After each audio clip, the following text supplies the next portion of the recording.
여긴 우리 공간이에요. 아버님은 쓸모없어요. 수진이의 말이 식당 안을 얼어붙게 만들었습니다. 숟가락 떨어지는 소리도 멈췄어요. 민수는 얼어붙은 표정으로 서 있었고, 지우와 할인이는 서로를 끌어안았습니다. 쓸모없다. 그 세 글자가 머릿속에서 맴돌았어요. 평생 기차를 몰며 사람들을 안전하게 목적지까지 데려다 주던 제가, 이제는 쓸모없는 사람이 되었다는 뜻이었죠. 아버님, 대답해 주세요. 제 말이 틀렸나요? 여전히 저는 침묵했어요. 그러자 수진이가 더 큰 목소리로 말했습니다. 이렇게 침묵하시는 것도 짜증나요. 뭔가 말씀해 주세요. 그때 지우가 작은 목소리로 말했습니다. 엄마, 할아버지한테 너무 심하게 말하는 거 아니에요? 지우야, 어른 이야기에 끼어들지 마. 하지만 할아버지가 불쌍해요. 아이들이 저를 걱정하는 모습을 보니 더 마음이 아팠습니다. 손주들 앞에서 이런 모습을 보이고 싶지 않았거든요. 그런데 그들은 몰랐습니다. 제가 누구인지, 그동안 무엇을 해왔는지 전혀 모르고 있었어요. 안녕하세요. 저는 한도연입니다. 올해로 67이고요. 평생 기차를 몰다가 은퇴했습니다. 기관사라는 직업이 그렇듯이 시간표와 안전수칙, 그리고 기록을 철저히 지키며 살아왔죠. 아내가 세상을 떠난 후론 손주들이 제 삶의 시계가 되었습니다. 오늘도 새벽 5시에 눈을 떴어요. 몸이 기억하고 있거든요. 첫 차 출발 준비하던 시간을. 어제 담가둔 김치가 잘 익었나 확인하고 가족용으로 나누어 담았습니다. 투명한 플라스틱 통에 정갈하게 담긴 김치를 보니 아내 생각이 났죠. 그 사람이 담근 김치 맛은 따라할 수 없지만 그래도 손주들이 좋아하니까요. 할아버지가 직접 담그신 거예요? 지우가 어젯밤에 물어봤을 때 뿌듯했거든요. 9살짜리가 김치 맛을 안다는 게 기특하기도 하고. 할인이는 아직 어려서 매운 걸 못 먹지만 국물은 좋아해요. 아침 7시 연제구 골목길을 걸어 해미 식당으로 향했습니다. 찬바람이 뺨을 스치는데 손에 든 김치통이 따뜻하게 느껴졌어요. 식당 간판이 보이자 발걸음이 빨라졌죠. 어머, 아버님 벌써 오셨어요? 수진이가 앞치마를 두르며 나왔습니다. 며느리 표정이 어제보다 밝아 보여서 다행이었어요. 요즘 들어 걱정이 많이 보이거든요. 김치 새로 담갔다. 아이들 먹으라고. 감사합니다. 지우 할인이가 할아버지 김치 얼마나 좋아하는지 아세요? 수진이가 김치통을 받아들며 미소를 지었습니다. 그런데 잠깐 눈가에 다크서클이 짙어졌네요. 잠을 제대로 못 자고 있는 것 같았어요. 식당 안으로 들어서니 난로가 시원찮았습니다. 연탄을 갈아줘야겠더라고요. 민수는 주방에서 육수를 우리고 있고 아이들은 책상에 앉아 숙제를 하고 있었어요. 할아버지, 할인이가 달려와 제 다리를 안았습니다. 작은 손이 얼음장처럼 차갑더라고요. 어머, 손이 왜 이렇게 차가워? 난로가 좀 약해서요. 아버님, 수진이가 미안한 듯 말했습니다. 그런데 뭔가 이상했어요. 평소라면 연탄을 충분히 준비해두는데 말이죠. 저는 곧바로 연탄 창고로 갔습니다. 남은 연탄이 고작 2장뿐이었어요. 이상하다 싶어 근처 연탄 가게로 향했죠. 사장님, 연탄 20장만 주세요. 네, 4만 원입니다. 계산을 하고 영수증을 받았어요. 언제나 그렇듯이 조심스럽게 지갑 안영수증 칸에 넣었습니다. 작은 일이라도 기록은 남겨야 하거든요. 연탄을 갈아 끼우니 식당이 금세 따뜻해졌습니다. 지우와 할인이가 난로 앞에 앉아 손을 녹이는 모습을 보니 마음이 놓였어요. 그런데 수진이가 계속 휴대폰을 들여다보더라고요. 화면을 보는 표정이 심상치 않았습니다. 뭔가 걱정스러운 일이 있는 것 같았어요. 점심시간이 되자 배달 주문이 몇 건 들어왔습니다. 민수가 분주히 음식을 준비하고 수진이가 포장을 했죠. 홀에는 손님이 거의 없었지만 주방만큼은 활기찼어요. 할아버지, 학원 가야 해요. 지우가 가방을 매며 말했습니다. 그런데 뭔가 망설이는 기색이 보였어요. 왜 그래? 학원비 내야 하는데. 아, 그렇구나. 순간 이해했습니다. 아이가 부담을 느끼고 있는 거였어요.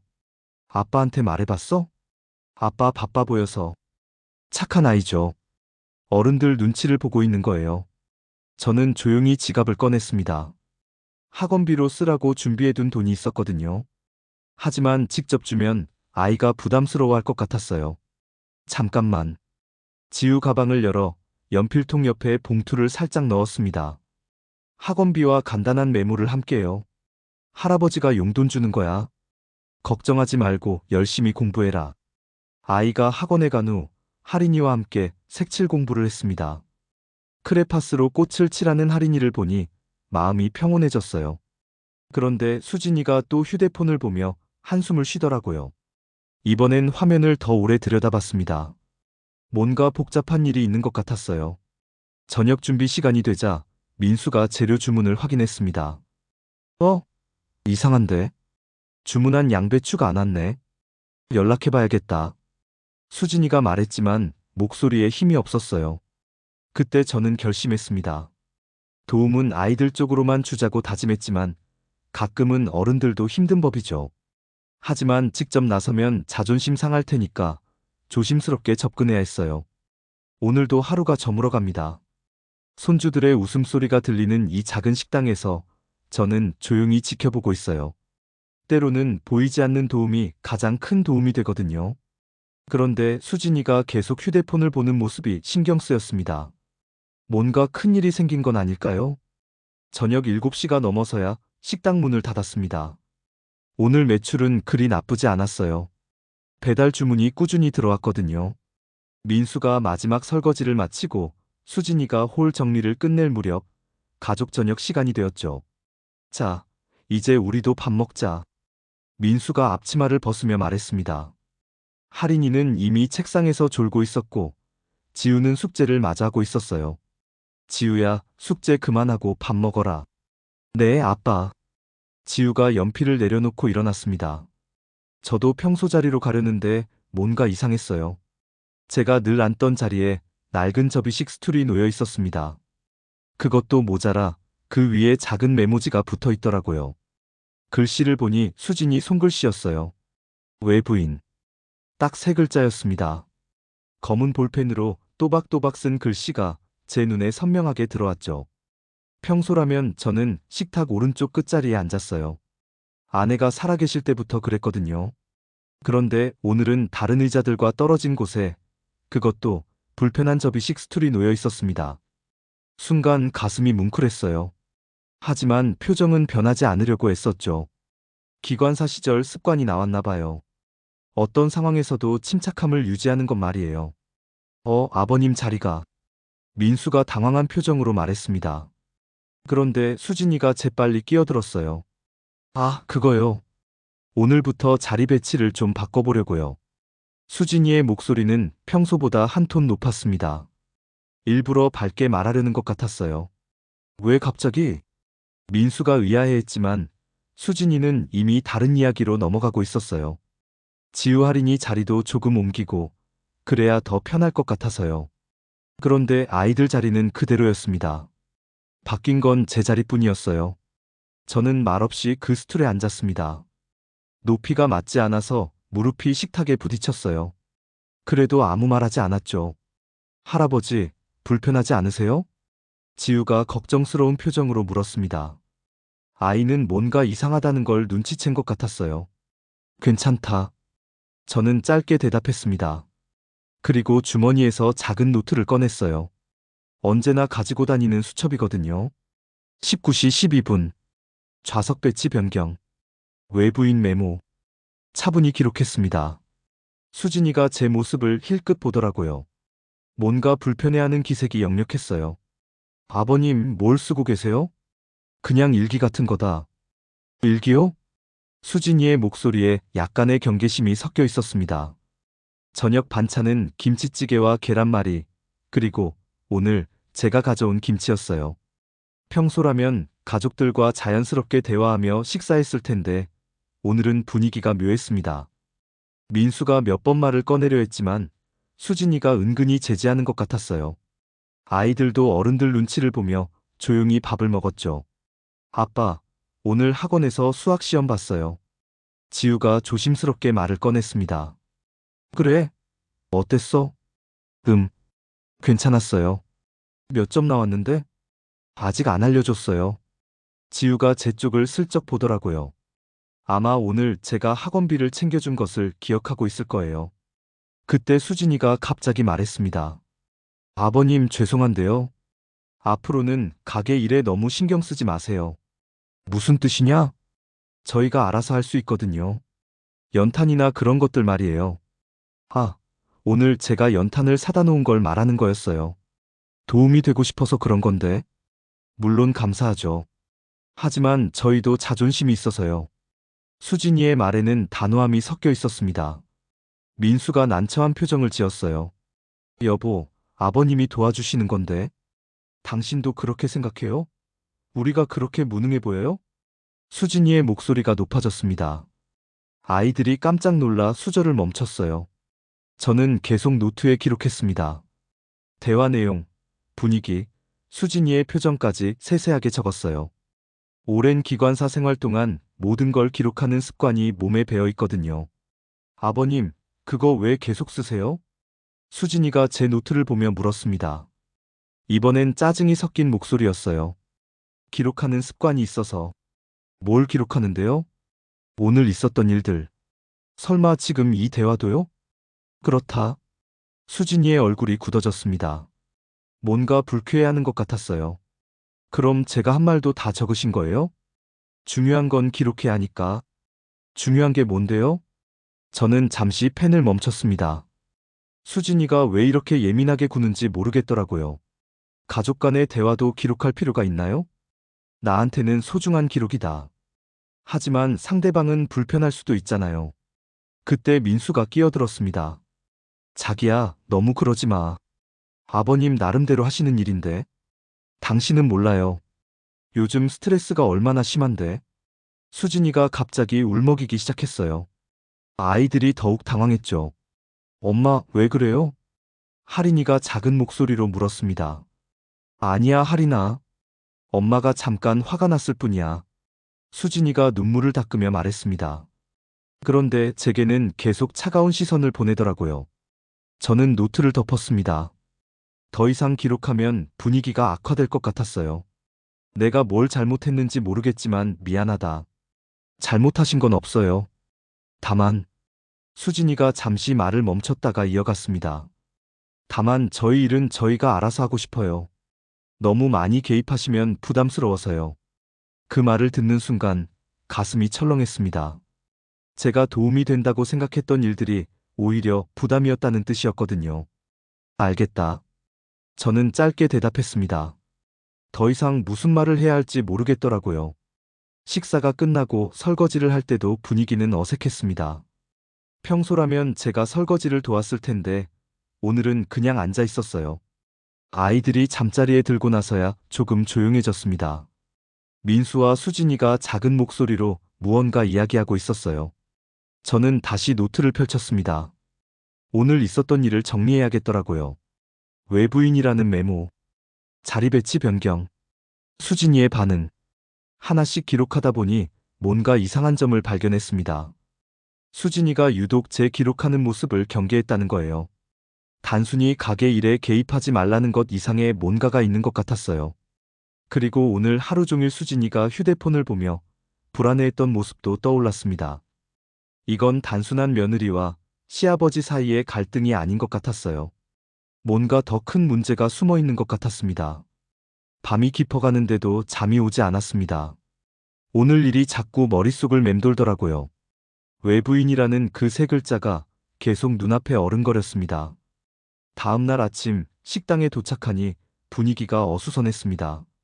민수가 냉장고 앞에서 한숨을 쉬고 있었고 수진이는 전화를 받으며 얼굴이 굳어 있었어요. 네, 알겠습니다. 조금만 기다려주세요. 수진이가 전화를 끊고 나서 깊은 한숨을 내쉬었습니다. 표정이 어제보다 더 어두워 보였어요. 무슨 일이냐? 제가 물어보니 민수가 대답했습니다. 식자재 업체에서 연락 왔어요. 외상값 정리하라고. 얼마나 밀렸는데? 이번 달 것만 200만 원 넘어요. 민수의 목소리가 작아졌습니다. 수진이는 아예 고개를 돌려 바깥을 바라보고 있었어요. 그때 또 전화벨이 울렸습니다. 수진이가 받더니 이번엔 더 당황한 표정을 지었어요. 네, 오늘까지요? 아, 그게.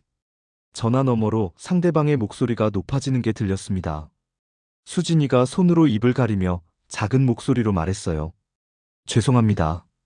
내일까지는 꼭 입금하겠습니다. 전화를 끊고 나서 수진이가 주저앉았습니다. 의자에 털썩 앉더니 머리를 감쌌어요.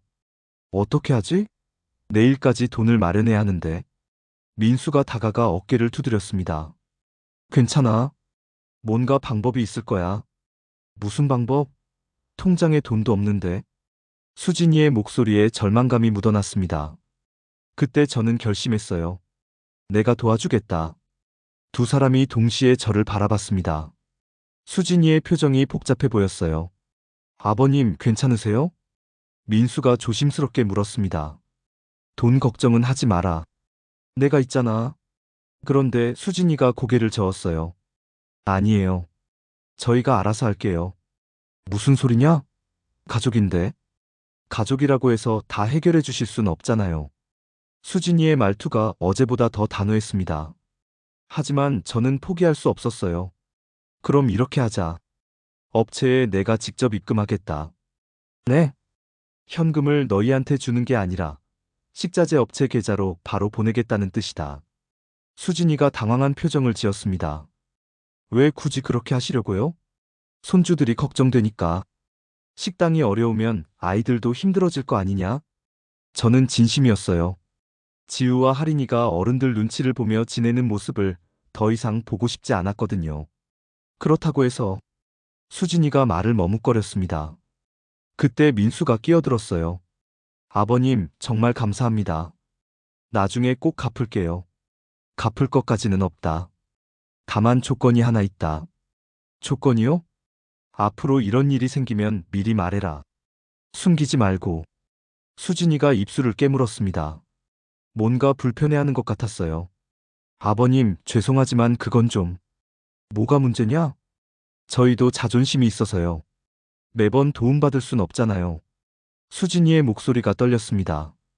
화가 난 건지 슬픈 건지 알 수 없었어요. 저는 이해할 수 없었습니다. 도움을 주겠다는데 왜 거부하는 걸까요? 자존심이 밥 먹여주냐? 현실을 봐라. 현실이요? 아버님도 현실을 보세요. 수진이가 갑자기 목소리를 높였습니다. 저희가 얼마나 힘든지 아세요? 매일매일 돈 걱정하면서 사는 게 얼마나 고통스러운지요? 그러니까 내가 도와주자는 거 아니냐? 도움이요? 이게 도움이에요? 수진이가 책상을 치며 일어났습니다. 민수가 깜짝 놀라 말렸어요. 여보, 진정해. 진정하라고요? 저는 지금 모든 게 다 무너져 내리는 것 같은데요? 수진이의 눈에 눈물이 고였습니다. 그런데 화가 난 표정이었어요. 무너져 내린다니 무슨 소리냐? 제가 물어보니 수진이가 비웃었습니다. 아버님은 정말 모르시는구나. 저희가 얼마나 초라한지. 초라하다니? 맞아요. 초라해요. 돈도 없고, 능력도 없고, 매번 아버님한테 손 벌려야 하고. 수진이의 말에 가슴이 아팠습니다. 저는 그런 의도가 아니었거든요. 나는 그렇게 생각하지 않는다. 아버님이 어떻게 생각하시든 상관없어요. 중요한 건 저희 기분이거든요. 그때 민수가 끼어들었습니다. 자기야, 아버님이 선의로 해주시는 일인데. 선이라고요? 이게 선이에요? 수진이가 민수를 노려봤습니다. 아버님이 업체에 직접 입금하신다는 게 무슨 뜻인지 몰라요? 저희는 신용도 없고 돈 관리도 못한다는 뜻이잖아요. 아, 그런 의미로 받아들인 거였군요. 저는 그냥 확실하게 도움을 주고 싶었을 뿐인데 말이에요. 그런 뜻이 아니다. 그럼 뭔데요? 저희를 믿지 못하시는 거 아니에요? 수진이의 질문에 저는 말문이 막혔습니다. 사실 조금은 그런 마음도 있었거든요. 돈을 직접 주면 또 다른 곳에 쓸까봐 걱정된 것도 있었고요. 답 안 하시는 걸 보니 맞나 보네요. 수진이가 씁쓸하게 웃었습니다. 자기야, 그만해. 민수가 간청했지만 수진이는 멈추지 않았어요. 아버님, 솔직히 말씀해 주세요. 저희가 그렇게 믿음직스럽지 못해요? 저는 고민했습니다. 정직하게 말해야 할까요? 아니면 둘러대야 할까요? 신뢰하는 건 시간이 필요한 법이다. 시간이요? 저희가 결혼한 지가 언젠데요? 수진이의 목소리가 더욱 날카로워졌습니다. 그동안 뭘 더 보여드려야 하는데요? 매일 새벽부터 밤늦게까지 일하는 것도 모자라요? 그런 뜻이 아니라, 그럼 뭔데요? 저희가 돈을 함부로 쓴다고 생각하시는 거죠? 수진이가 가방에서 휴대폰을 꺼냈습니다. 화면을 저에게 보여주더라고요. 이거 보세요. 코인 투자한 거예요. 화면에는 빨간색 숫자들이 가득했습니다. 손실 금액이 상당해 보였어요. 이것 때문에 이렇게 된 거예요. 제가 욕심을 부렸죠. 수진이가 자포자기한 표정으로 말했습니다. 이제 아시겠어요? 왜 제가 아버님 도움을 받기 싫어하는지. 순간 모든 게 이해됐습니다. 수진이가 왜 그렇게 예민하게 굴었는지, 왜 제 기록하는 모습을 경계했는지 말이에요. 얼마나 잃었느냐? 500만 원이요. 저희한테는 큰 돈이거든요. 민수가 충격받은 표정을 지었습니다. 아마 처음 듣는 얘기인 것 같았어요. 여보, 그게 무슨 소리야? 미안해. 당신한테 말할 수가 없었어. 수진이가 울음을 터뜨렸습니다. 그동안 혼자 감당하느라 얼마나 힘들었을까요? 저는 다시 생각해 봤습니다. 제가 도움을 준다고 했던 방식이 정말 옳은 걸까요? 그래도 업체 돈은 갚아야 한다. 알아요. 그러니까 아버님이 도와주시겠다는 거잖아요. 하지만 내 방식대로 하겠다. 수진이가 다시 고개를 들었습니다. 눈물로 범벅된 얼굴이었어요. 왜요? 저희를 믿지 못하시니까요? 믿음의 문제가 아니다. 확실하게 하려는 거다. 확실하게요? 저희는 확실하지 못하다는 뜻이네요. 수진이와 제 사이에 냉랭한 공기가 흘렸습니다. 민수는 어쩔 줄 몰라 하며 우리를 번갈아 봤어요.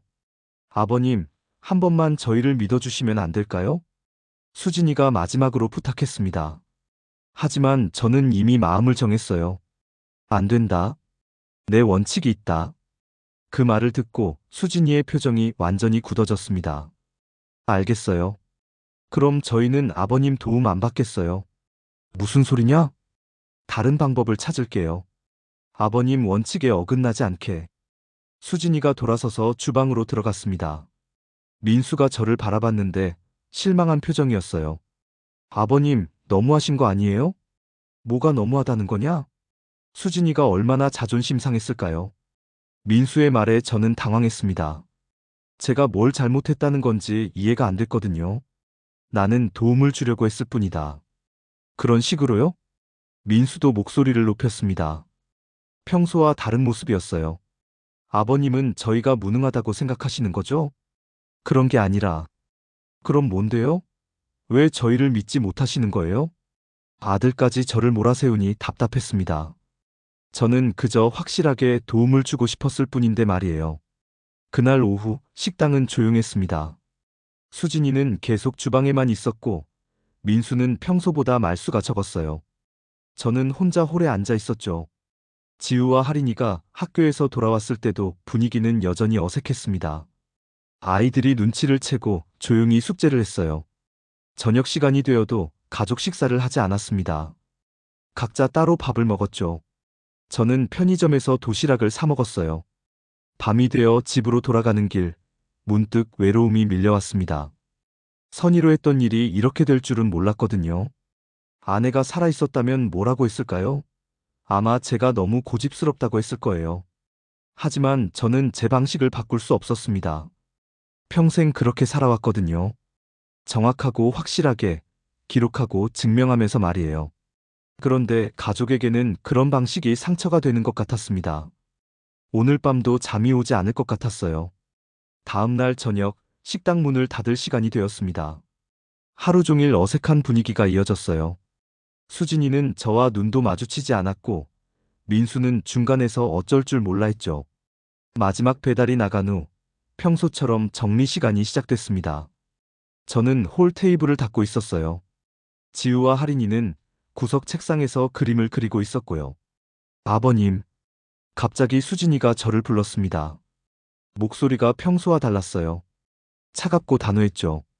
뭐냐? 저는 행주를 멈추고 돌아봤습니다. 수진이가 앞치마를 벗으며 저를 똑바로 바라보고 있었어요. 할 말이 있어요. 무슨 말인데? 솔직하게 말씀드릴게요. 수진이의 표정이 굳어져 있었습니다. 뭔가 중요한 이야기를 할 것 같았어요. 민수가 주방에서 나와 우리를 바라봤습니다. 불안한 기색이 역력했죠. 여보, 뭘 하려고? 당신은 조용히 있어요. 수진이가 민수를 제지하고 다시 저를 봤습니다. 아버님, 어제부터 계속 생각해봤어요. 뭘 생각해봤다는 거냐? 저희한테 아버님이 정말 필요한지 말이에요. 순간 가슴이 철렁했습니다. 무슨 말을 하려는 건지 짐작이 갔거든요. 무슨 뜻이냐? 글쎄요. 아버님이 여기 계신 게 저희한테 도움이 되는지 잘 모르겠어요. 수진이의 말에 민수가 깜짝 놀랐습니다. 여보, 그런 식으로 말하면 안 되지. 왜 안 돼요? 사실을 말하는 건데. 수진이가 민수를 노려봤습니다. 그리고 다시 저를 향했어요. 아버님, 저희가 뭔가 잘못하면 다 기록하시잖아요. 그건. 그리고 저희 돈 관리도 믿지 못하시고. 수진이의 목소리가 점점 높아졌습니다. 어제 그렇게 말씀하셨잖아요. 업체에 직접 입금하겠다고. 도움을 주려고 한 말인데. 도움이요? 수진이가 비웃었습니다. 그게 도움이에요? 저희를 무능력하다고 선언하시는 거죠. 지우와 하린이가 그림 그리기를 멈추고 우리를 바라봤습니다. 아이들 표정이 불안해 보였어요. 아이들이 보고 있으니까 조용히 하자. 제가 말했지만 수진이는 신경 쓰지 않았어요. 아이들이 봐야 해요. 할아버지가 어떤 분인지 알아야 하거든요. 수진아, 제발. 민수가 간청했지만 수진이는 멈추지 않았습니다. 아버님, 솔직히 말해주세요. 여기서 뭐 하고 계신 거예요? 무슨 뜻이냐? 매일 오셔서 이것저것 간섭하시고, 기록하시고, 우리 못 믿겠다고 하시고. 수진이의 말이 칼날처럼 날카로웠습니다. 그럼 차라리 안 오시는 게 낫겠어요. 그 말을 듣는 순간 숨이 막혔습니다. 가슴이 먹먹해지더라고요. 여보, 너무 심하다. 민수가 수진이를 말렸지만 소용없었어요. 심해요? 진실을 말하는 게 심한 거예요? 수진이가 저를 똑바로 바라보며 말했습니다. 아버님, 여긴 우리 공간이에요. 저는 말없이 듣고 있었어요. 더 이상 무슨 말을 해야 할지 모르겠더라고요. 그리고 솔직히 말하면 수진이가 잠시 망설이다가 이어갔습니다. 아버님은 여기서 쓸모없어요. 그 순간 식당 안이 조용해졌습니다. 숟가락 떨어지는 소리도 멈췄어요. 민수는 얼어붙은 표정으로 서 있었고 지우와 하린이는 서로를 끌어안았습니다. 쓸모없다. 그 세 글자가 머릿속에서 맴돌았어요. 평생 기차를 몰며 사람들을 안전하게 목적지까지 데려다주던 제가 이제는 쓸모없는 사람이 되었다는 뜻이었죠. 저는 아무 말도 하지 않았습니다. 할 말이 없었거든요. 아버님, 대답해 주세요. 수진이가 다시 말했습니다. 제 말이 틀렸나요? 여전히 저는 침묵했어요. 그러자 수진이가 더 큰 목소리로 말했습니다. 이렇게 침묵하시는 것도 짜증나요. 뭔가 말씀해 주세요. 그때 지우가 작은 목소리로 말했습니다. 엄마, 할아버지한테 너무 심하게 말하는 거 아니에요? 지우야, 어른 이야기에 끼어들지 마. 하지만 할아버지가 불쌍해요. 지우의 말에 하린이도 고개를 끄덕였어요. 할아버지 울 것 같아요. 아이들이 저를 걱정하는 모습을 보니 더 마음이 아팠습니다. 손주들 앞에서 이런 모습을 보이고 싶지 않았거든요. 저는 조용히 주머니에서 노트를 꺼냈습니다. 그리고 오늘 있었던 일을 기록하기 시작했어요. 오후 9시 15분. 수진의 발언. 쓸모없다. 차분히 적고 있는데 수진이가 더 화를 냈습니다. 지금 이 상황에서도 기록하세요? 정말 이해할 수 없어요. 저는 계속 적었어요. 날짜, 시간, 상황, 발언 내용까지 빠짐없이 기록했습니다. 아버님, 그거 그만하세요. 왜? 짜증나거든요. 저희 말 하나하나 다 적어두시면 기분이 어떨 것 같아요? 중요한 일은 기록해야 한다. 중요한 일이요? 이게 뭐가 중요한 일이에요? 수진이가 제 노트를 빼앗으려 했습니다. 저는 재빨리 노트를 가슴에 품었어요. 주세요. 안 된다. 왜 안 돼요? 내 기록이니까. 그 기록 때문에 저희가 얼마나 불편한지 아세요? 수진이의 목소리가 떨렸습니다. 화가 난 건지 슬픈 건지 알 수 없었어요. 그때 민수가 끼어들었습니다. 자기야, 이제 그만해. 아버님도 기분이 나쁘실 거야. 기분이 나쁘다고요? 저희 기분은 생각 안 하시면서요? 수진이가 민수에게 화를 냈습니다. 당신도 마찬가지예요. 아버님 편만 들고 편을 드는 게 아니라 그럼 뭐예요? 저는 항상 악역이고 아버님은 항상 피해자세요? 부부가 싸우는 모습을 보니 더 마음이 무거워졌습니다. 제 때문에 이런 일이 벌어진 거잖아요. 저는 노트를 덮고 일어났습니다. 집에 가겠다. 아버님 죄송합니다. 수진이가 너무 흥분해서 민수가 사과했지만 저는 고개를 저었어요. 괜찮다. 수진이 말이 틀린 건 아니니까.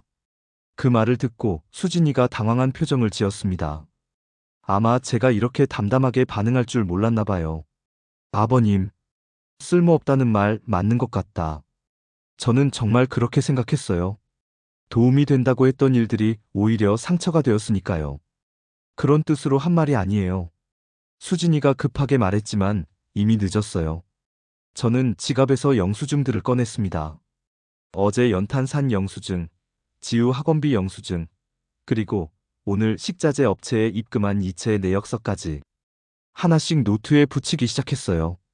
날짜 순으로 정리하면서 말이죠. 뭐 하시는 거예요?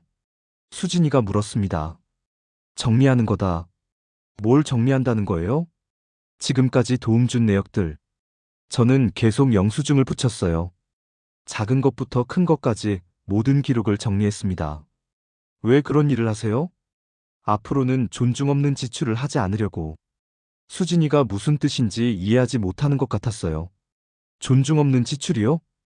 고마워하지 않는 사람을 위한 지출 말이다. 제 말에 수진이가 얼굴이 빨개졌습니다. 그럼 앞으로는 도움 안 주신다는 뜻이에요? 그렇다. 그럼 저희는 어떻게 해요? 알아서 하라고 했잖아. 쓸모없는 사람 도움은 필요 없을 테니까.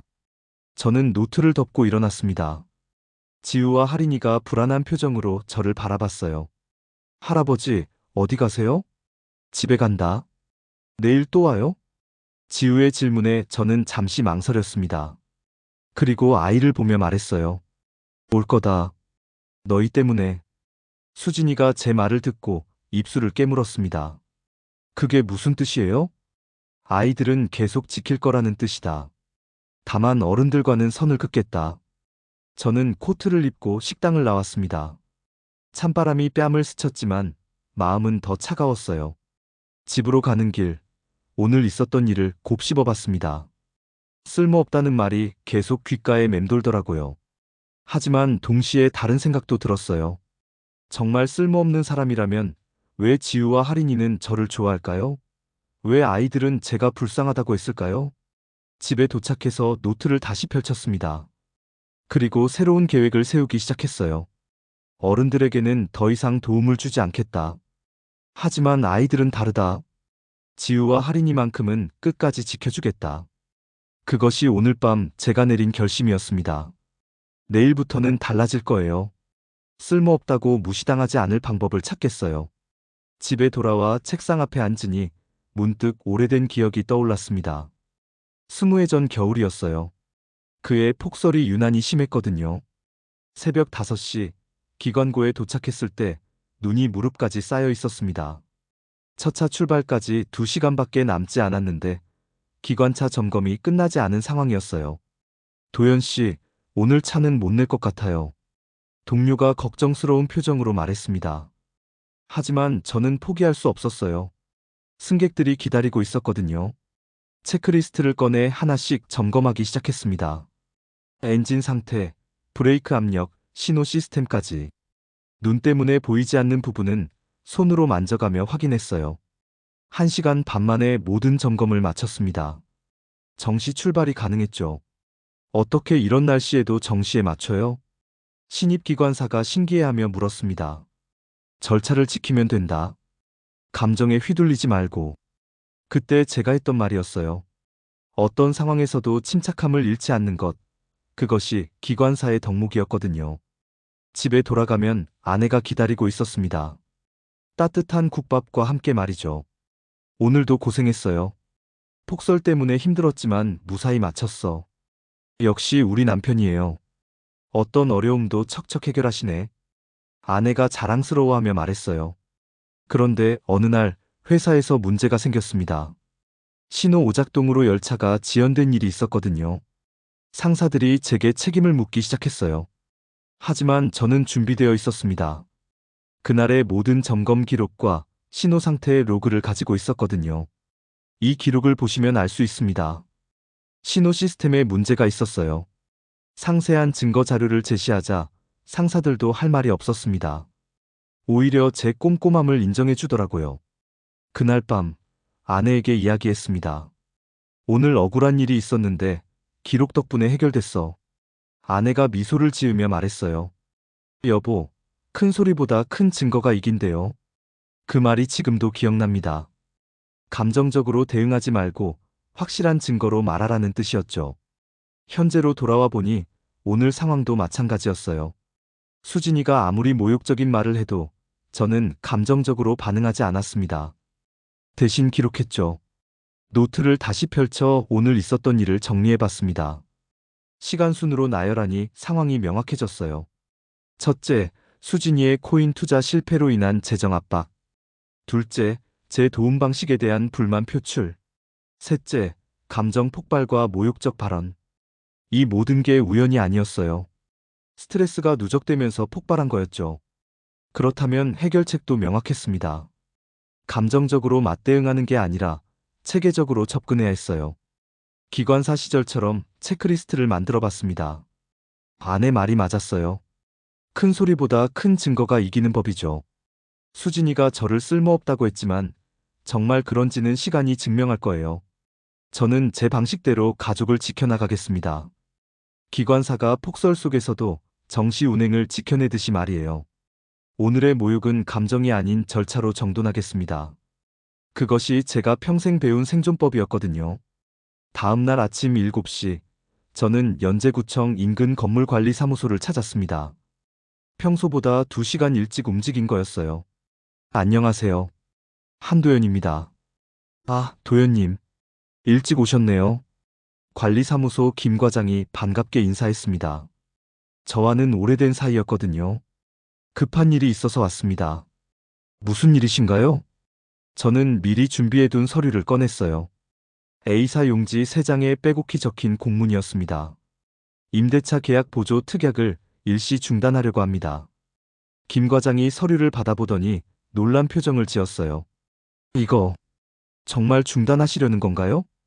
그렇습니다. 그럼 임차인 지원금도 끊기고 관리비 대납도 중단되는 건데요. 알고 있습니다.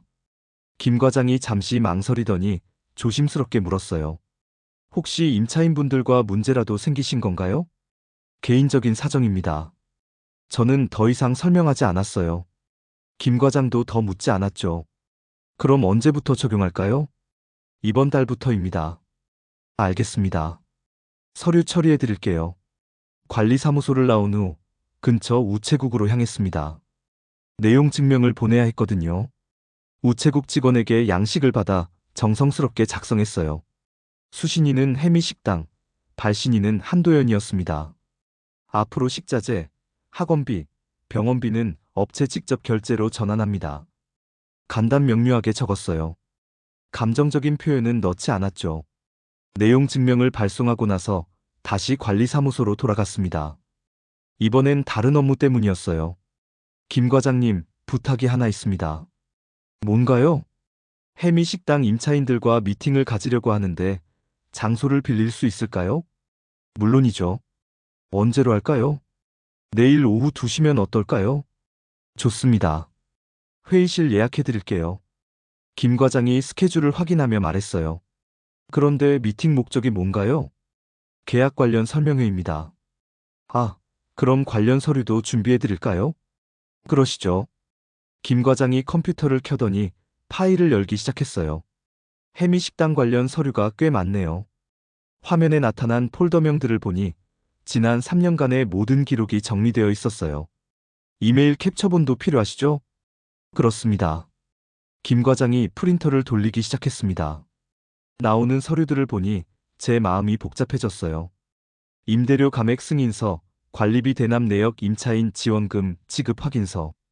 하나하나가 지난 3년간 제가 해왔던 일들의 증거였습니다. 도연님, 정말 대단하세요. 이렇게 꾸준히 지원해주시는 분 처음 봐요. 김 과장이 감탄하며 말했습니다. 별거 아닙니다. 별거 아니라뇨. 매월 임대료 30만 원 감액해주시고, 관리비는 전액 대납해주시고, 김 과장이 서류를 정리하며 이어갔어요. 게다가 긴급 지원금까지 수시로 지급해주시잖아요. 서류 더미를 보니 제가 해왔던 일의 규모가 실감났습니다. 월 평균 100만 원 이상을 지원해온 셈이었어요. 혹시 임차인분들이 이 사실을 모르시나요? 김 과장의 질문에 저는 잠시 망설였어요. 모릅니다. 어떻게 그럴 수가 있어요? 이렇게 큰 혜택을 받으면서요?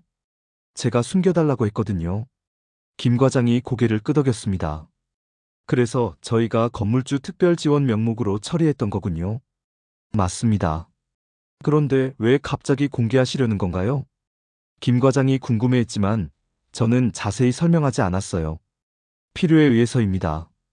다음 날 오후 2시 관리사무소 회의실에 민수와 수진이가 들어왔습니다. 둘 다 당황한 표정이었어요. 아버님, 갑자기 무슨 일이신가요? 민수가 조심스럽게 물었습니다. 앉아라. 회의실 테이블 위에는 서류들이 가지런히 정리되어 있었어요. 김 과장이 미리 준비해둔 것들이었죠. 이게 뭐예요? 수진이가 서류를 보며 물었습니다. 계약 관련 서류다. 저는 차분하게 대답했어요. 무슨 계약이요? 임대차 계약. 수진이가 더욱 당황한 표정을 지었습니다. 저희가 무슨 계약을 새로 해야 하는 건가요? 새로 하는 게 아니라 기존 계약을 설명하는 거다. 저는 첫 번째 서류를 들어보였어요. 이걸 보면 알 수 있을 거다. 민수가 서류를 받아 읽기 시작했습니다. 얼굴이 점점 굳어지더라고요. 이거, 설마, 뭐야? 뭐라고 되어 있어? 수진이가 급하게 서류를 뺏어봤습니다. 그리고 얼굴이 새하얘졌어요. 건물주. 한도연? 맞다. 저는 담담하게 대답했습니다. 아버님이 건물주세요? 민수가 믿을 수 없다는 표정으로 물었어요. 그렇다. 그럼 저희가 지금까지 내 건물에서 장사를 한 거다. 수진이가 다른 서류들을 뒤적이기 시작했습니다. 임대료 감액 내역, 관리비 대납 기록, 지원금 지급 확인서까지. 이게 다 뭐예요? 지난 3년간 너희를 도운 내역들이다. 수진이의 손이 떨리기 시작했어요. 매월 임대료를 30만 원씩 깎아줬고 관리비는 전액 대납했다. 그럼 저희가 낸 임대료는 실제 임대료의 절반도 안 된다. 민수가 주저앉았습니다. 아버님, 왜 이런 걸 숨기셨어요? 너희 자존심 때문이었다. 저는 진실을 말했어요. 도움받는다는 걸 알면 부담스러워할까봐 숨긴 거다. 수진이가 서류를 내려놓고 저를 바라봤습니다. 표정이 복잡했어요. 그럼 어제 제가 한 말은 쓸모없다고 했죠. 저는 수진이의 말을 그대로 반복했어요. 맞습니다.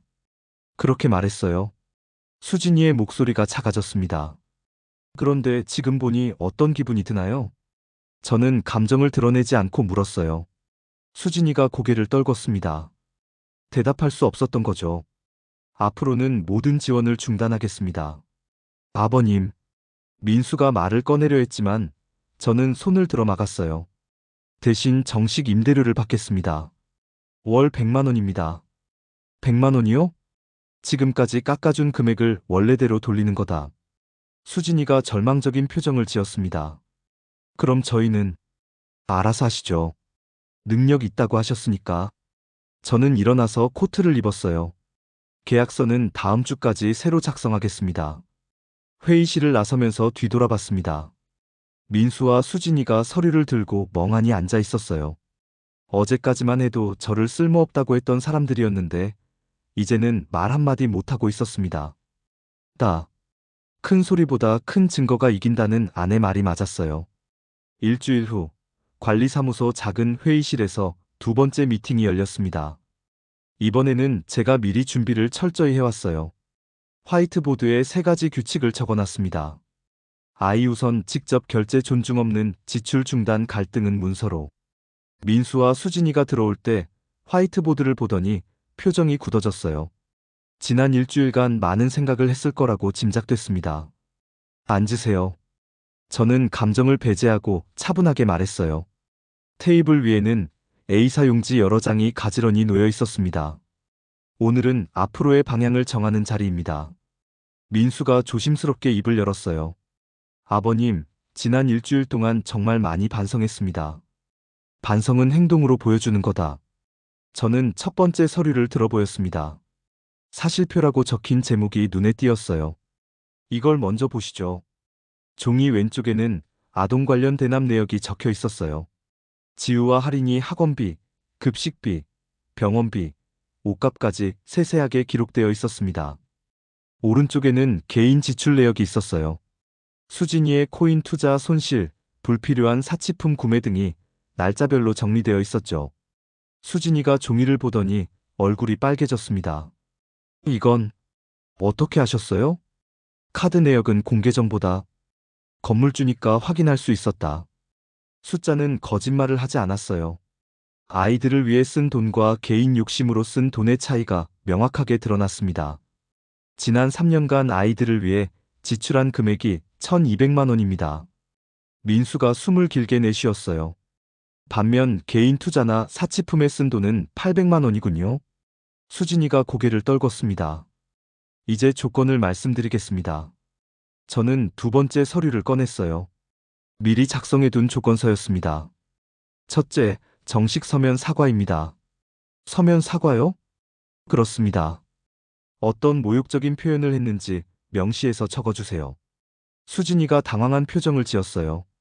굳이 그렇게까지 해야 하나요? 말로만 사과하면 또 잊어버릴 수 있으니까요. 저는 백지를 수진이 앞에 밀어줬습니다.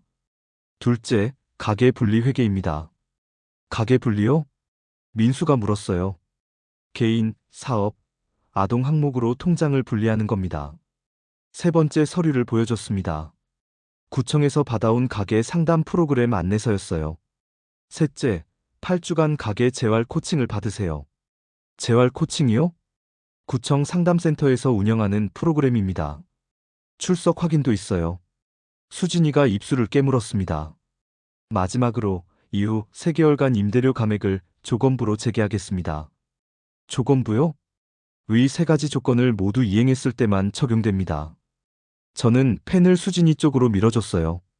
먼저 사과문부터 작성해주세요. 수진이가 한참 망설이더니 펜을 들었습니다. 손이 떨리는 게 보였어요. 뭐라고 써야 할까요?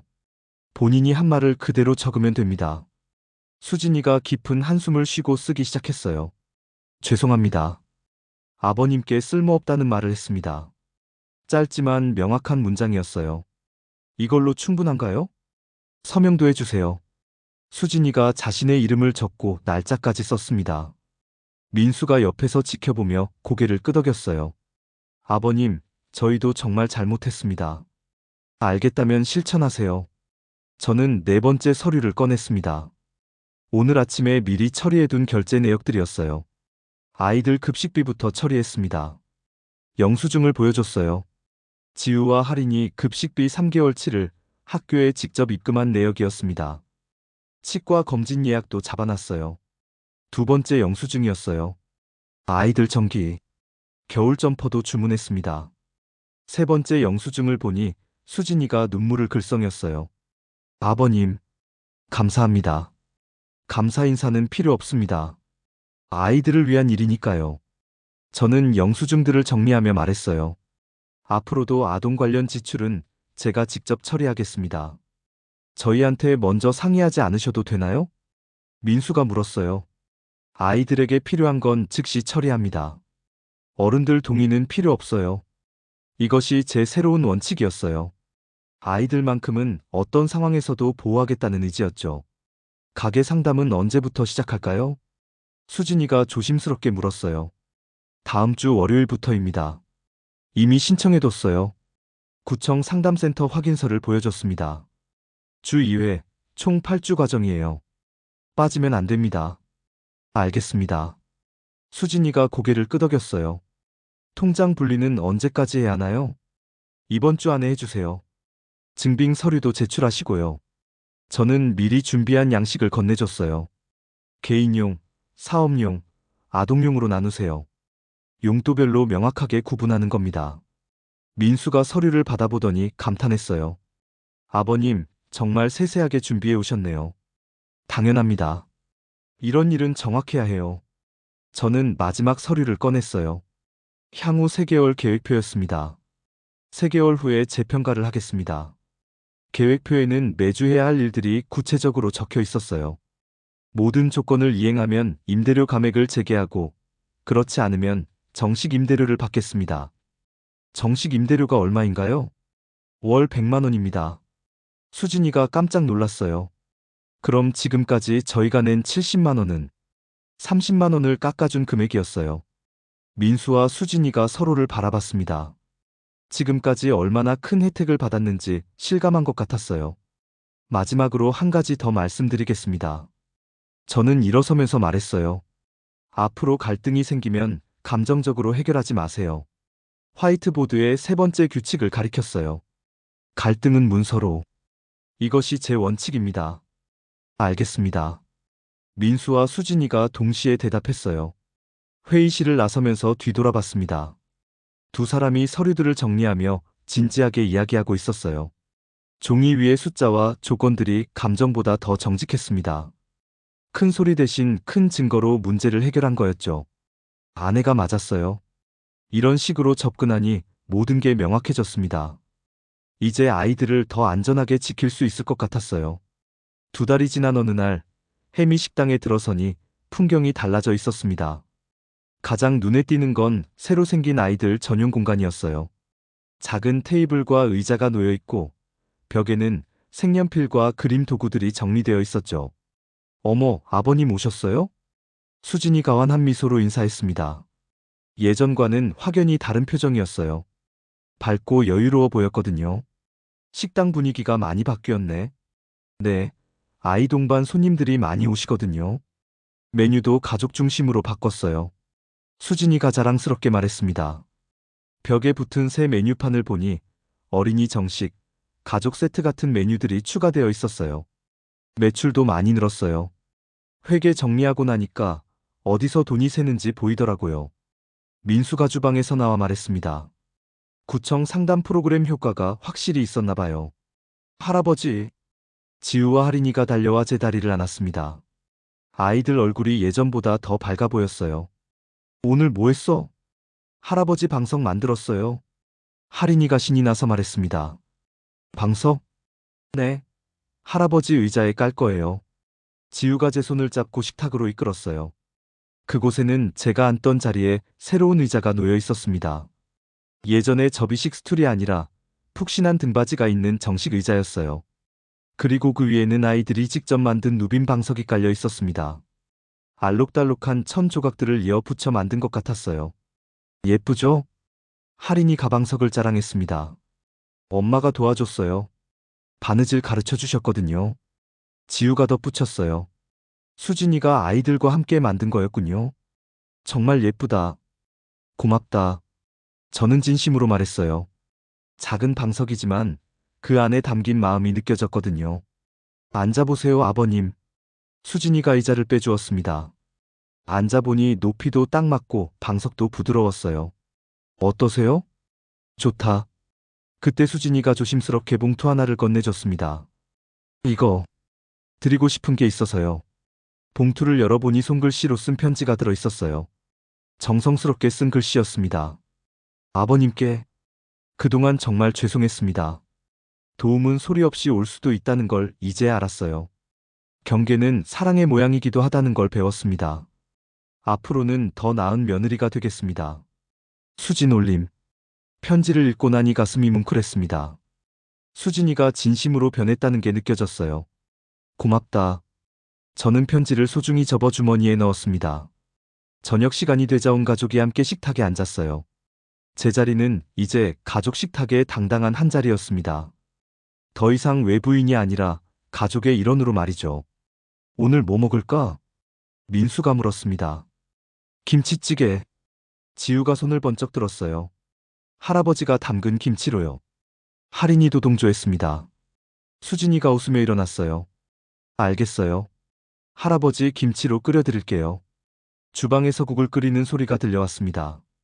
난로 위에 올린 주전자에서도 김이 피어올랐어요. 식당 안이 따뜻한 온기로 가득 찼습니다. 저는 주머니에서 노트를 꺼냈어요. 오늘 있었던 일을 기록하려고 했는데 문득 첫 페이지를 펼쳤습니다. 그리고 굵은 글씨로 적기 시작했어요. 사랑은 아이에게 직결, 어른에게는 책임과 함께. 이것이 지난 몇 달 동안 제 가벼운 교훈이었습니다. 아이들에게는 무조건적인 사랑을, 어른들에게는 원칙과 책임을 요구하는 것. 그것이 진정한 가족의 모습이라는 걸 깨달았어요. 할아버지, 뭐 써요? 지우가 궁금해하며 물었습니다. 중요한 걸 적고 있어. 뭐가 중요한데요? 가족에 대한 이야기다. 할인이가 제 옆에 앉아 노트를 들여다봤어요. 할아버지는 글씨를 참 예쁘게 써요. 기관사 시절부터 정확하게 쓰는 습관이 있어서 그래. 기관사요? 응. 할아버지는 기차를 몰았어. 아이들이 신기해하며 눈을 반짝였습니다. 기차 타고 싶어요. 다음에 할아버지가 데려다 줄게. 그때 수진이 각임이 모락모락 나는 김치찌개를 들고 왔어요. 다 됐어요. 같이 드셔요.